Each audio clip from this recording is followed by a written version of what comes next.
If you're a comic book reader or collector, then you might be familiar with the Spawn series. But are you familiar with the Scorched series? Well, there is a chance that you're familiar with that too. But in case you aren't, I'm here to tell you all about it today. Welcome back, my fellow comic book friends, to Comic Casper. I want to spend some time to give you a spoiler-free review and overview of this comic book series and why I think it's great. So let's kick it.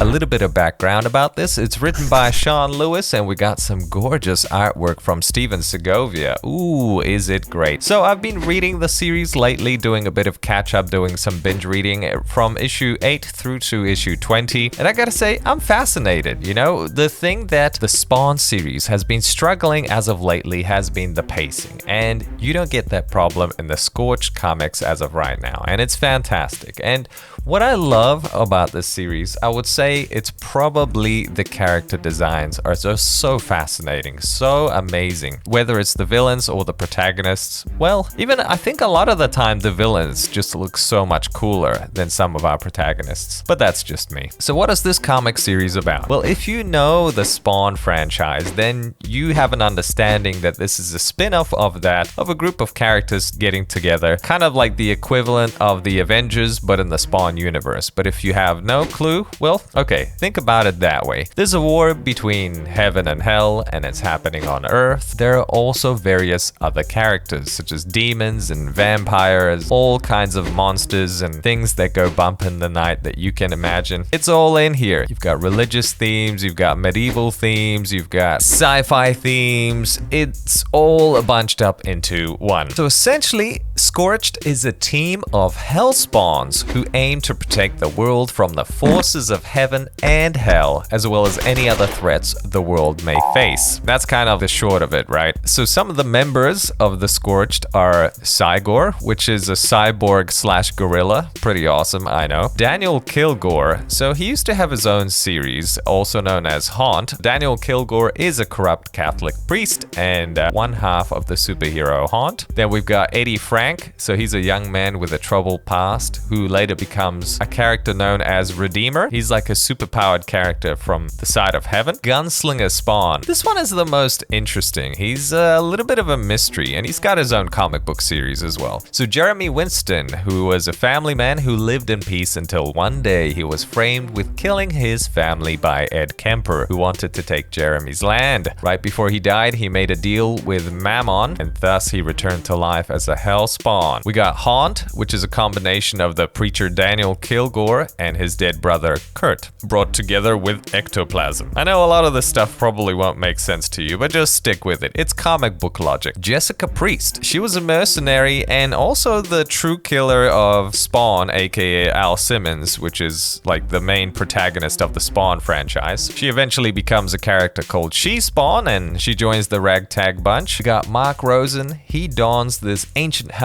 which turns him into a medieval Spawn, and as you can probably imagine, it's a knight from the medieval era who was killed and made a deal with Malbolgia, which is like Satan, and he was brought back as a new hell spawn. We have Monolith. He's a big ass nasty looking spawn. He's awesome. Overkill. So he was a cyborg who worked for the mafia. Yeah, I know, it's getting weirder and weirder, isn't it? We have a Soul Crusher. This one, I like the character design of this one. More specifically, this is the second Soul Crusher. Like, he's got this really cool, like, Chernobyl Fallout look to him. We got Spawn, the man of the hour himself, but he doesn't really make too many appearances in this. He's more of a guest appearance character. It's really, the comic book series is really about all these other characters. We have Jim Downing, which is just another Spawn, and we have this guy called the Freak. He's a psychopath whose mental illness and delirium has caused him to use Spawn and nearly cause his death. Yeah, I know, it's great. Why is he on the team again? Well, you know, because comic book logic. You essentially have this group of misfits from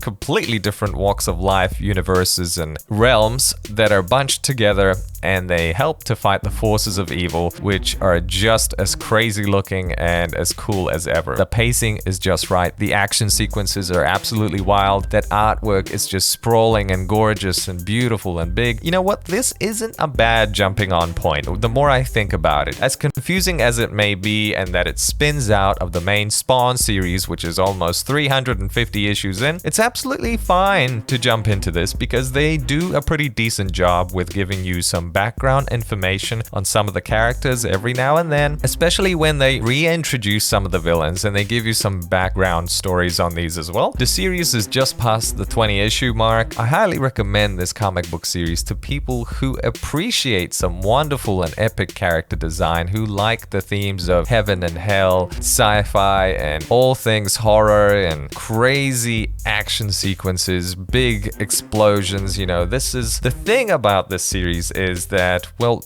Todd McFarlane, he loves to have wonderful artists on all of his comic books because he knows that they sell more than anything else. You may have an ugly book with a great story, but at the end of the day, it's the gorgeous artwork that's going to sell the book. But don't get me wrong, writing is what gives these books longevity at the end of the day. And it's not to say that the writing is bad. It's fairly simple. You're not going to get anything riveting or complex, so it's easy to follow, but it's not dull at the same time, if you get what I mean. Great character designs, beautiful artwork, awesome pacing, epic action. It's got a lot going for itself. But anyway, that's my little overview of the Scorched comic book series. I have been really enjoying myself with it, and I hope it's the same case for you too. And if you haven't checked it out, maybe it's worthwhile jumping into it. It has been getting better as of lately. I noticed the first maybe half a dozen issues were alright, but now where it's up to, it's getting me pretty excited. Anyway, would love to hear your thoughts. Have you been reading this comic book series? Let me know in the comments below. And if you enjoyed the video, hit it with a like. If you thought it sucked, hit it with a dislike. And I will hit you up with more comic book content soon. Until next time.